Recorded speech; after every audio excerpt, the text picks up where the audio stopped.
행복한 교회 승리하는 성도 여러분, 예수 그리스도 안에서 십자가의 사랑을 누리는 오늘이 되시기를 바랍니다. 하루에 성경 한 장 읽고 5분 메시지 듣고 그리고 30분 각자의 처소에서 기도하는 153 시간 5번째 시즌 115번째 순서이고요. 하나님께서 우리에게 선물로 주신 이날 4월 5일 수요일 순서입니다. 여러분, 십자가는요 참 단순한 구조로 되어 있습니다. 두 개의 긴 통나무가 열십자 모양으로 결합이 되어 있는 굉장히 심플한 모양입니다. 그런데 그 십자가를 묵상하면 묵상할수록 그 안에서 깊은 은혜가 솟구쳐 나옵니다. 묵상하면 할수록 그 하나님의 사랑이 계속 우리 가운데 샘솟는 것을 알게 됩니다. 그 단순한 십자가로 인해서 어떤 때 우리는 아주 통렬하게 우리들의 삶을 반성하게 되기도 하고, 그 십자가로 인해서 우리에게 소망이 있겠다라는 것을 깨닫게 되기도 하죠. 예수 그리스도의 희생과 사랑을 상징하는 십자가는 단순하지만 그 은혜는 너무나 깊고 큽니다. 오늘은 LA 갈릴리 선교교회에서 심우하시는 그 한천영 목사님이 나오셔서 십자가의 흔적이라는 말씀으로 은혜를 나누어 주시겠습니다. 이 한천영 목사님은 그 LA에서 대표적으로 가정교회라는 소그룹 모임 사역을 하는 그런 목사님입니다. 아마 소그룹에 관심 있는 분들은 다 아실 겁니다. 가정교회, 그 가정교회에 대해서 아주 그 LA에서 아주 모범적으로 너무나 리더가 돼서 잘 이끌어 가시는 그런 분이신데, 교회를 성경적인 교회로 만들어 가려는 참 귀한 사역 중에 하나입니다. 이 목사님 나오셔서 우리에게 말씀 증거해 주실 때 여러분 귀한 은혜의 시간이 되시기를 바라면서 오늘 말씀 열어갑니다.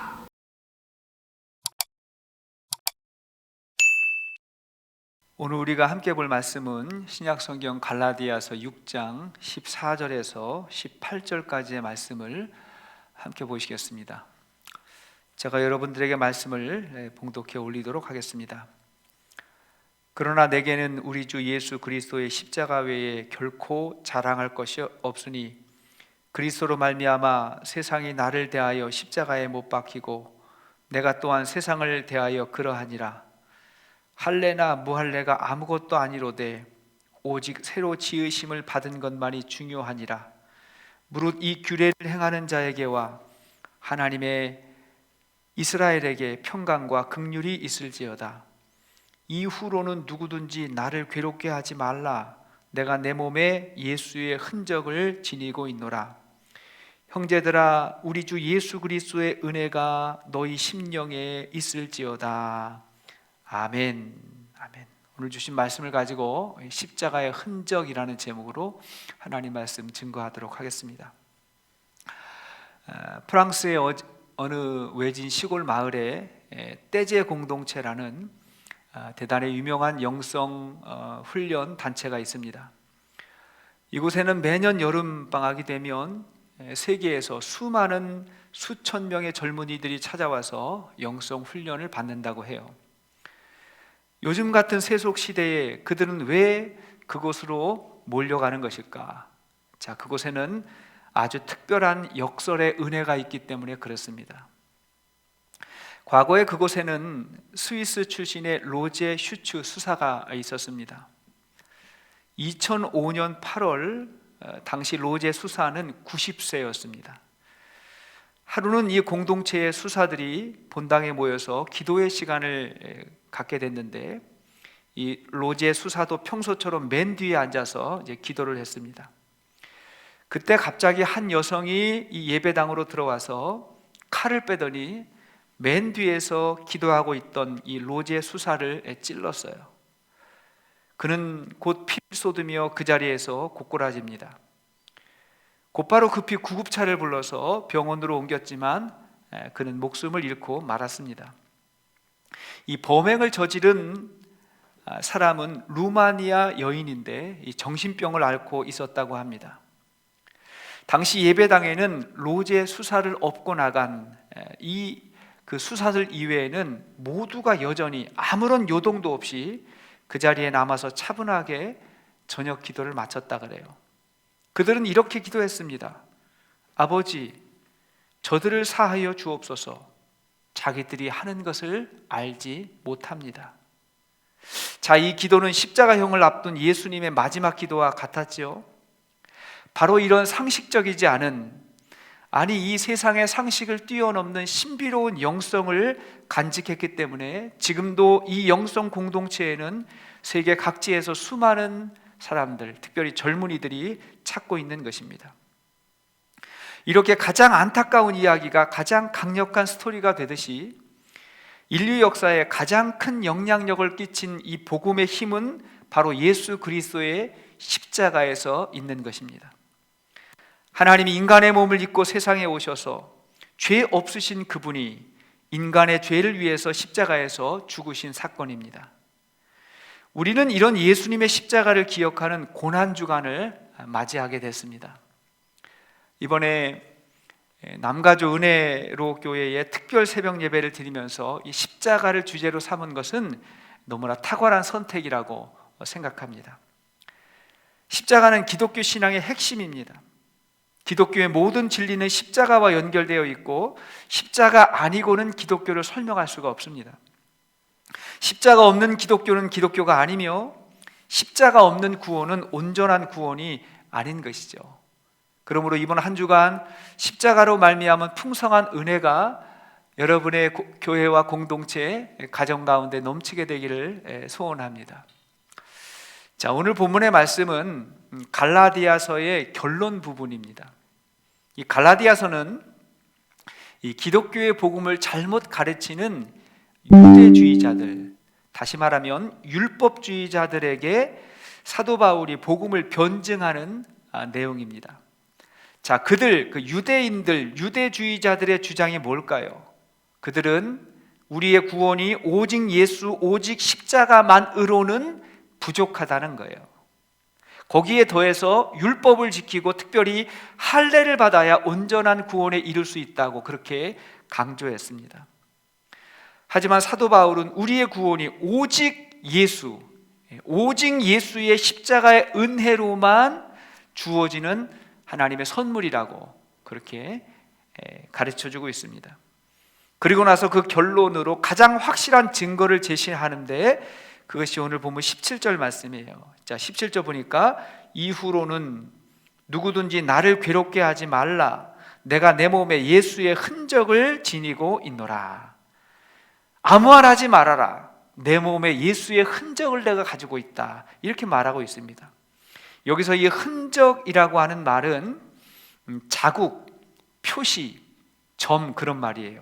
이를테면 예전에 주인이 자기의 소나 말에 낙인을 찍잖아요. 도장을 딱 찍어 놓으면 이것은 내 거다 하는 표시로 그렇게 낙인을 찍는 거죠. 바울의 주장은 마찬가지예요. 바울은 이렇게 이야기하는 거예요. 내가 예수님의 사람이라고 하는 확실한 흔적이 있다, 증거가 있다고 말을 하고 있습니다. 그것이 바로 예수의 흔적, 곧 십자가의 흔적입니다. 자, 여러분에게는 여러분이 예수님의 사람이라고 하는 어떤 흔적이 있습니까? 우리 눈으로 보이진 않지만 여러분의 삶 가운데 어떠한 증거와 흔적을 가지고 있을까요? 첫째로 십자가의 흔적은 구원의 확신입니다. 자, 구원의 확신. 자, 구원의 확신이란 내가 예수의 십자가를 나의 십자가로 받아들여서 예수님이 죽을 때 나도 죽었고 예수님이 부활하셨을 때 나도 다시 살아났다는 것을 믿음으로 받아들이는 것이죠. 이것이 바로 구원의 확신이에요. 여러분 아멘이십니까? 예수님과 함께 죽었다가 그리고 그분과 함께 다시 살아났습니다. 종종 여러분들이 사용하시는 휴대폰이 있잖아요. 그 휴대폰이 말을 잘 듣지 않을 때가 있어요. 잘 작동이 안 될 때가 있어요. 그러면 여러분 어떻게 하죠? 당황하지 마시고 그 휴대폰을 죽여버리면 됩니다. 죽인다는 건 뭐예요? 전원을 껐다가 다시 켜면 된다는 거죠. 먹통이 되면 전원을 오프했다가 다시 켜면 이게 다시 이제 활성화돼서 작동이 잘 됩니다. 마찬가지로 하나님이 우리를 새롭게 하실 때 고쳐서 사용하지 아니하고 잠시 죽였다가 다시 살리세요. 이게 하나님의 방법입니다. 죽였다가 다시 살린다. 우리가 예수님의 십자가와 함께 죽었고 예수님이 부활하실 때 다시 살아났어요. 우리가 세례를 받을 때 그거 고백하잖아요.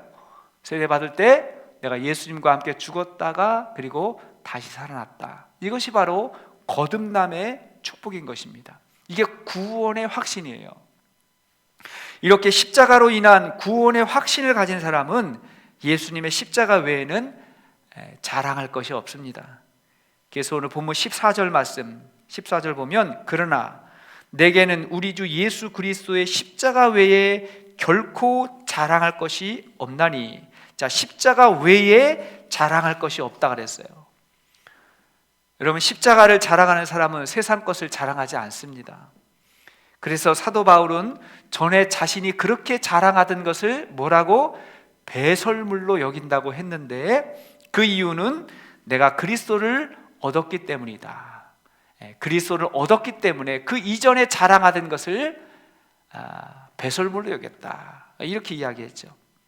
어떤 분은 교회에 오면 매일매일 예수님 이야기만 듣는다고 불평하는데 여러분, 맞습니다. 교회는 밤낮 예수님 이야기만 하고 예수님 이야기만 듣는 곳입니다. 세상에서도 들을 수 있는 이야기를 왜 교회에서 들어야 되죠? 그럴 필요 없잖아요. 교회는 세상에서 들을 수 없는, 세상 어디에서도 하지 않는 하나님이 인간을 위해서 죽으시고 그분의 사랑을 우리에게 보여주신 하나님의 사랑, 즉 예수님의 십자가의 이야기만이 전해지는 곳입니다. 그 십자가의 놀라운 은혜가, 그 십자가 속에 있는 구원의 확신이 여러분의 삶 가운데 넘치기를 주의 이름으로 축복합니다. 자, 두 번째, 이 십자가의 흔적은 고난을 감당하는 삶입니다. 자, 고난도 감당하는 삶이에요. 여러분, 프로하고 아마추어의 차이가 있어요. 아십니까? 프로와 아마추어의 차이가 있는데, 첫째, 프로는 돈 받고 하고 아마추어는 돈 내고 하는 거예요. 뭐든지. 중요한 차이죠. 더 중요한 건 뭐냐면 프로는 힘들고 어려워도 하기 싫어도 포기하지 않고 그 자리를 지키는 거예요. 그게 프로입니다. 아마추어는 힘들면 안 하면 돼요. 날 더우면 덥다고 안 하면 됩니다. 추우면 춥다고 안 하면 되는 거예요. 그래서 늘 돈을 내고 하는 거예요. 그러나 그걸 극복하면 뭐예요? 프로가 되는 겁니다. 우리는 예수님의 십자가로 인해서 받은 구원을 기뻐하고 감격해요. 반면에 우리는 자기 십자가를 지면서 당하는 고난을 아주 귀하게 여깁니다. 그것이 곧 생명과 진리의 길이라는 것을 알기 때문에 그런 거죠. 사도 바울이 간직한 예수님의 흔적이 뭘까? 자, 그것은 예수님의 사도로 살면서 겪었던 고난을 말하는 것입니다. 그러니까 예수님을 사랑한다는 이 삶의 고백이 그가 어떤 고난을 받았는가를 보면 알 수가 있는 거죠. 고린도 후서 11장 23절 이하의 말씀을 보면 이렇게 이야기하고 있죠. 23절, 그들이 그리스도의 일꾼이냐 정신없는 말을 하거니와 나는 더욱 그러하도다. 내가 수고를 넘치도록 하고 옥에 갇히기도 더 많이 하고 매도 수없이 맞고 여러 번 죽을 뻔하였으니 24절, 유대인들에게 40에서 하나 감한 매를 5번 맞았으며 3번 태장으로 맞고 1번 돌로 맞고 3번 파선하고 일주야를 깊은 바다에서 지냈으며, 자 30절 보면 내가 부득불 자랑할진대 내가 약한 것을 자랑하리라. 내가 자랑하는데 무엇을? 약한 것을 자랑한다. 이 약한 게 뭐죠? 그가 받은 고난이죠. 예수님을 위해서 그가 감당했던 그 고난, 내가 그것을 자랑한다는 것입니다. 예수님과 제자들이 가이사랴 빌립보에 도착합니다. 그곳에서 예수님이 제자들에게 물었어요. 사람들이 나를 누구라고 하느냐 하고 이렇게 물었습니다. 이때 베드로가 대답하죠. 주는 그리스도시요 살아계신 하나님의 아들이십니다. 베드로가 아주 명확하게 신앙 고백을 했습니다. 그 고백을 듣고 예수님이 마음이 기뻤어요. 기분이 좋았습니다. 그리고 나서 베드로를 칭찬한 다음에 예수께서 하셨던 말씀이 뭐죠? 예수께서 이제 그분이 예루살렘으로 가셔서, 예루살렘에 가면 십자가 지셔야 됩니다. 예루살렘으로 가셔서 받아야 될 고난에 대해서 처음으로 예수께서 말씀하셨습니다. 이때 베드로가 그 예수님의 이 고난에 대한 예고를 듣고 나서 베드로가 뭐라 그러죠? 주여 그리 마옵소서, 주여 절대로 그렇게 하면 안 됩니다 하고 예수님을 꾸짖었습니다. 이때 예수님이 베드로에게 뭐라 그랬어요? 사탄아 물러가라, 사탄아 물러가라, 이렇게 꾸짖었어요. 베드로가 일순간 사탄이 됐습니다. 그 이유는 뭐냐면 그가 하나님의 일을 생각하지 않고 사람의 일을 생각하기 때문이었습니다. 여기서 말하는 사람의 일은 뭐죠? 사람의 일이란 우리가 치러야 될 자기 십자가를 피하고, 우리가 짊어져야 될 자기의 십자가를 피하고 쉽고 편안한 길로만 가려고 하는 것, 이것이 바로 사람의 일이었습니다. 이것은 여러분 오늘날도 마찬가지예요. 세상은 우리에게 늘 편하게 살라고, 어렵게 살지 말라고, 적당히 타협하라고 그렇게 이야기해요. 그러면서 우리를 위해서 한다는 말이 뭐예요? 꽃길만 걸으세요, 꽃길만 걸으세요, 이렇게 이야기하죠. 꽃길만 걸으라는 이야기는 좋은 이야기입니다. 저도 들으면 기분이 좋아요, 기뻐요. 그러나 여러분 생각해 보세요. 세상에 꽃길만 걸을 수 있는 사람이 누가 있습니까? 꽃길만 걷는 사람은 없어요. 그런 길도 없습니다. 누군가 여러분들에게 카톡으로 올해는 꽃길만 걸으세요, 누구누구 생일 축하합니다, 꽃길만 걸으세요, 이렇게 이제 누가 카톡을 보내오면 이렇게 반응하세요. 사탄아 물러가라고, 세상에 꽃길이 어디 있냐고, 꽃길만 걷는 인생이 어디 있냐고, 사탄아 물러가라 하고 진짜 쓰지 마시고 속으로만 그렇게 생각하시면 되겠습니다.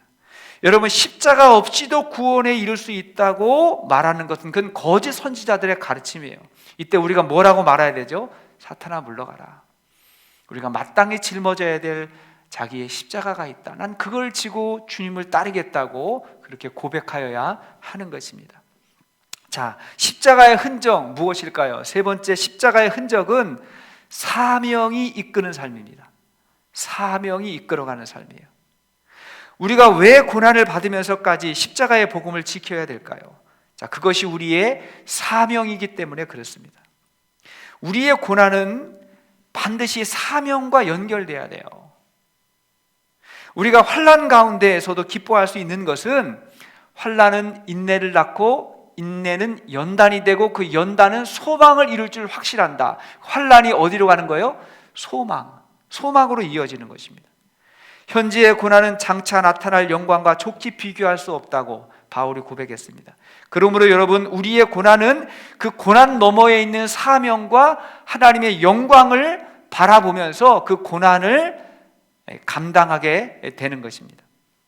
사도행전 20장을 보면 사도 바울이 이제 3차 전도 여행까지 다 마치고 이제 성령의 인도하심으로, 성령의 매임을 받아서 예루살렘으로 가려고 해요. 그의 방문지가 예루살렘으로 결정됐습니다. 사도 바울이 예루살렘을 방문해서 그들에게 구제 헌금을 전달하고, 그리고 더 중요한 건 뭐냐면 그 예루살렘을 넘어서 로마로, 그리고 로마를 넘어서 땅끝까지 가려고 하는 그의 사명을 감당하기 위해서 예루살렘으로 가려고 하는 것입니다. 그런데 그곳에 가면 많은 결박과 환난이 기다린다는 것을 바울이 알았어요. 바울뿐만이 아니라 바울 주위에 있는 사람들도 그걸 알고 사도 바울에게 가지 말라고, 예루살렘으로 가면 엄청난 고난과 환난이 있으니까 가지 말라고 그렇게 조언을 했습니다. 그러나 바울은 그래도 가요. 그러면서 이렇게 말하죠. 사도행전 20장 24절 말씀 보니까, 내가 달려갈 길과 주 예수께 받은 사명 곧 하나님의 은혜의 복음을 증언하는 일을 마치려 하면은 나의 생명조차 조금도 귀한 것으로 여기지 아니하노라, 이렇게 고백합니다. 그 길이 고난의 길인 건 알지만 여기에 내 사명이 있다는 것입니다. 이런 사람이 여러분 행복한 사람이에요. 자기의 목숨을 내놓고서라도 이루어야 될 사명이 있는 사람은 여러분 행복한 사람입니다. 1988년에 아르메니아에서 대지진이 있었습니다. 지금도 튀르키아에 지진이 있었고 많은 어려움이 지금도 있지만, 아르메니아에 1988년에 그런 큰 지진이 있었습니다. 이때 수잔나 페트로시안이라고 하는 여인과 그의 젖먹이 딸 가야니가 함께 무너진 건물 더미에 깔리게 됐습니다. 구조대가 언제 올지도 모르는 그 상황 가운데 26살의 어머니와 어린아이가 어둠 속에 갇히게 된 겁니다. 근데 아이는 울지 않아요. 왜냐하니까 엄마가 옆에 있으니까. 울지 않았어요. 근데 조금 있으니까 울어요. 배가 고파서 우는 겁니다. 먹을 것이 없으니까 울다가 자기 손가락을 빨면서 아이가 잠에 들었습니다. 근데 어머니가 걱정이 되는 거예요. 왜냐하면 이 아이가 지금 잠들었는데 영영 깨지 않을 것 같아서 어머니가 걱정이 됐습니다. 그래서 이 엄마가 한 행동이 뭔지 아십니까? 손에 잡히는 날카로운 유리로 자기의 손끝을 찔러가지고 피가 나게 하는 거예요. 그리고는 아이의 입에 물렸습니다.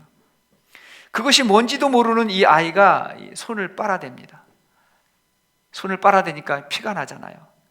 그것을 아이가 계속해서 빨기 시작했습니다. 피가 나오지 않자 또 다른 손가락을 또 찔러요. 그리고 또 손가락을 아이의 입에 넣어줬습니다. 결국 10손가락을 다 찔러서 아이에게 물려줬어요. 그리고는 14일 만에 이 두 사람이 발견됐습니다. 보통 어린아이는 3일을 먹지 않으면 죽는다 그래요. 그런데 이 아이는 14일 만에 발견됐는데 이 아이는 살았어요. 근데 어머니는 죽었습니다. 이게 세상 어머니의 사랑이죠. 그리고 이 사랑은 우리에게 아직도 남아있는 하나님 사랑의 흔적이라고 할 수 있습니다. 십자가의 예수는 가장 행복한 사람이었다는 말이 있어요. 자, 십자가의 예수님, 그 고통 가운데 죽으셨지만 가장 행복한 분이셨다. 왜냐하면 죽어서라도 이루어야 될 사명이 그분에게 있었기 때문입니다. 사명을 이루는, 내가 죽어서라도 이 일을 감당해야 되겠다라고 할 사명이 있는 사람은 행복한 사람입니다. 2차 세계대전이 한창일 때 많은 유대인들이 수용소에 잡혀서 차례차례 가스실로 끌려가서 죽임을 당했지요. 히틀러의 나치가 매일매일 사람을 호명해서 가스실로 데리고 갔습니다. 어느 날 아침 가요니 체크라는 유대인의 이름이 불렸어요. 그의 차례가 된 겁니다. 근데 그가 독일군에게 사정을 합니다. 자기는 결혼한 지 얼마 되지 않았고 젊은 아내가 있고 갓난 아이가 있으니까 나는 절대로 죽으면 안 된다고 그렇게 사정을 했습니다. 이때 한 신부가 나서서 군인에게 말합니다. 그는 로마 교황청 소속의 한 신부였답니다. 그가 말하기를 내가 끌려가야 될 나의 예정일이 언제인지 나는 알지 못하지만 이 청년하고 나의 순서를 좀 바꿔달라고 그렇게 말했답니다. 독일 군인은 이 신부의 청을 받아들여서 그날 신부가 가스실에 가서 죽었습니다. 그 이후에 이 가요니 체크라는 사람의 이름은 다시 불려지지 않았고 그렇게 전쟁이 끝나서 이 사람은 살아남았습니다. 구원을 받게 됐어요.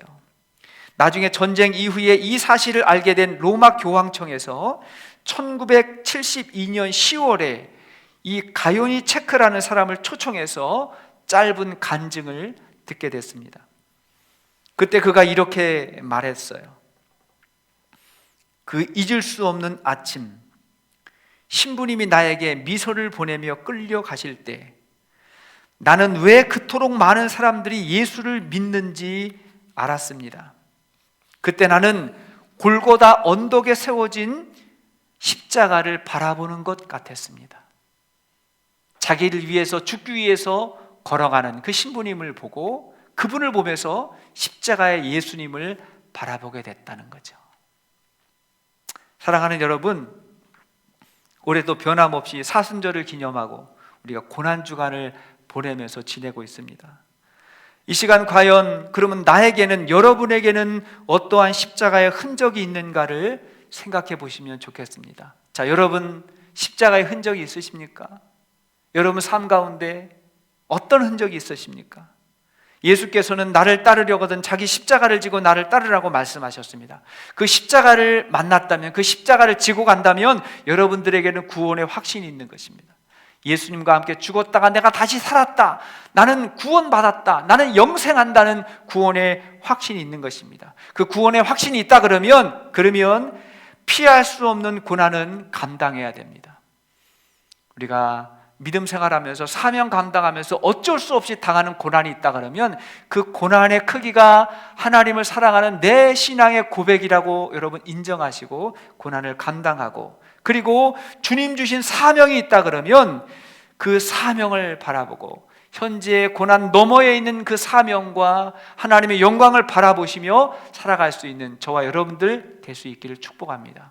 그것이 저와 여러분들의 삶 가운데 있는 십자가의 흔적, 예수님의 흔적이 될 것입니다. 기도하겠습니다.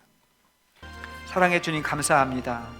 올해도 우리가 고난주간을 보내면서 예수님의 십자가를 바라보고 십자가를 묵상하며 그 길을 따르기를 원하는 우리 모두가 되기를 소원합니다. 예수의 흔적을 자랑했던 사도 바울의 고백처럼 우리의 삶에도 예수님의 흔적, 십자가의 흔적이 남아있게 하시고 그것이 우리가 참 그리스도인이라는 신앙의 확증이 될 수 있도록 도와주시며 오히려 그것을 자랑하고 기뻐하며 주님 따라가는 예수님의 제자들, 구원받는 하나님의 자녀와 백성들 다 될 수 있도록 은혜 베풀어 주시옵소서.